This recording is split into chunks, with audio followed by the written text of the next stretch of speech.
today we're gonna do boneless pork tenderloins in the barbecue. This does take a couple of days, depending on how long you want to marinate it for. But I was in the grocery store today, saw these were on sale for $11 for the two of them, so I couldn't resist. So all we're gonna do is today we're gonna marinate these, and I'm gonna let them sit for probably 24 to 48 hours before putting them onto the barbecue. So you just grab your pork tenderloins, marinating bag, just regular little zip top. These are some of the spices that I'm gonna use. You got yourself some garlic. I got some Weber roasted garlic and pepper. If you like it a little spicy, you got some Montreal steak spice, good old crushed rock salt, Montego Bay marinade jerk sauce. This stuff is extremely hot. You don't need a lot of it. And then some good old steak spice marinade. Now, pork tenderloin is quite tender as it is. This is just going to add extra flavor, and we're going to need the moisture when we go to barbecue this, because we do it basically you're boiling the pork tenderloin in all of this flavor. So we're going to go ahead and put all this into this bag. There's really no measurements for any of this. I basically just go by eye. Like I said, this is already tender, so this is just adding flavor. But you do want to have probably about 2 cups worth of liquid at the bottom. That's where that's going to come in. You can add, I've used barbecue sauce, watered down barbecue sauce. I've also used zesty Italian salad dressing, believe it or not. It actually works really good because it does have acid in it, which will break down your meat fibers even more. So we're gonna go ahead and take a little bit of that. Yeah, that's gonna be nice and spicy. Then I wanna take some of this. Put in there. Looks good. A little bit of Montreal steak spice. Oh, hey, it's a brand new one. So we're just gonna pop the top off this guy. Dump some of that in there. Yeah, looks about right. And some of the roasted garlic. All right. And there's a little bit left of my garlic here. I'm going to use it all because you can never have too much garlic. So go ahead and dump that. So for those of you following at home, that's about a capful. So I don't know what that translates into. Then a little bit of salt. Salt to flavor.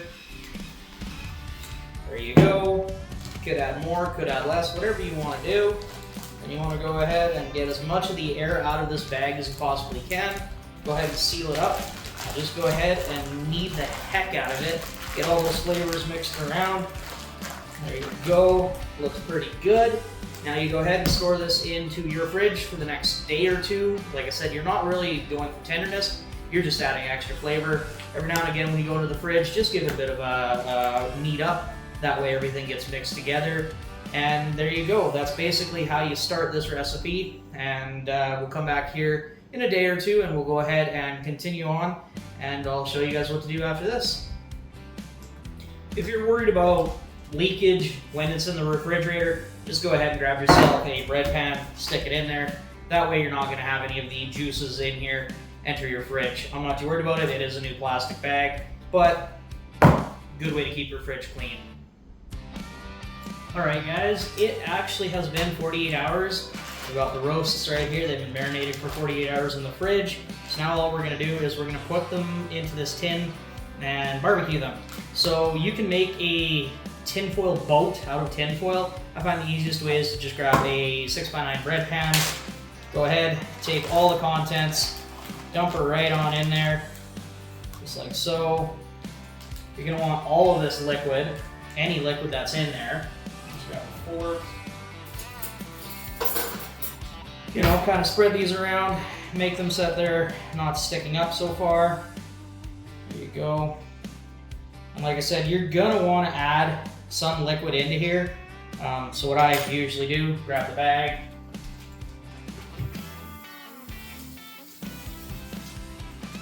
grab a little extra water. You can use more barbecue sauce or you can use more of your marinade, whatever you've got, and just dump it right on in there. So what you're basically doing here is you're basically going to be boiling these tenderloins in the juices. So once you got enough liquid and you're happy with that, spread it around nicely. You want to take your tin foil. Now I don't really know, is it shiny side up or shiny side down? It doesn't really matter. Cover it. Make sure you seal it good around the edges. That way you don't let any of the steam out. There you go. She's ready to go into the barbecue. We're going to put it into the barbecue in direct heat or direct heat, doesn't really matter. If you're in a time crunch, you want direct heat because you want this to boil. If you got a little bit of extra time, indirect heat works better, and I'll show you what I mean by that in here in a second. Alright guys, we got our barbecue good and hot now. She's running about 500 degrees. That is too hot.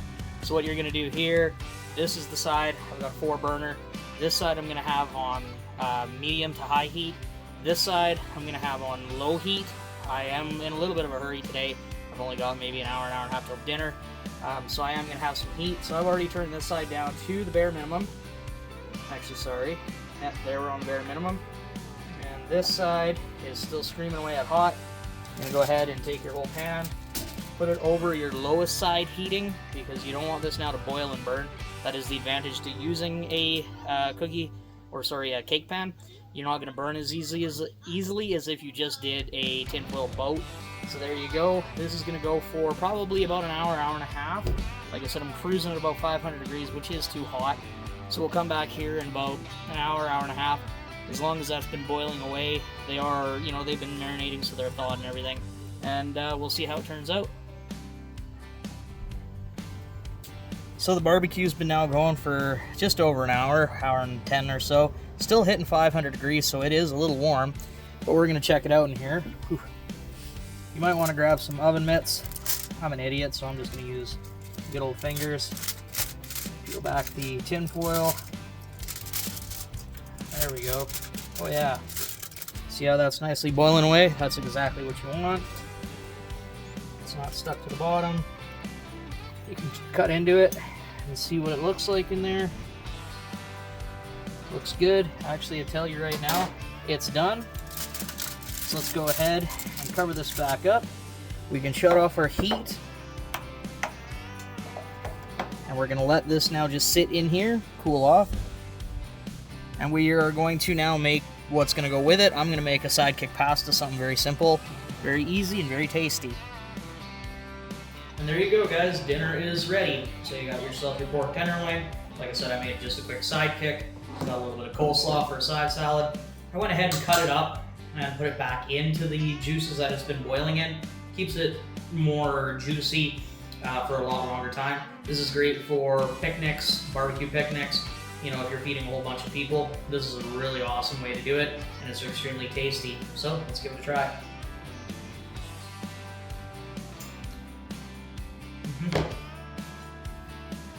It's spicy. Flavors are perfectly through. Very tender. Like I said, it was about an hour in there. It's a great way to you can make pulled pork even out of this if it even goes longer. But yeah, this is what you get. It's really awesome. And yeah, that's what you get when you do a 48-hour pork tenderloin marinade. Thanks for tuning in, guys. Remember to follow, like, subscribe, share it with all your friends. If you want to see more content like this, check out my YouTube channel. And thanks a lot for tuning in, guys. We'll see you next time.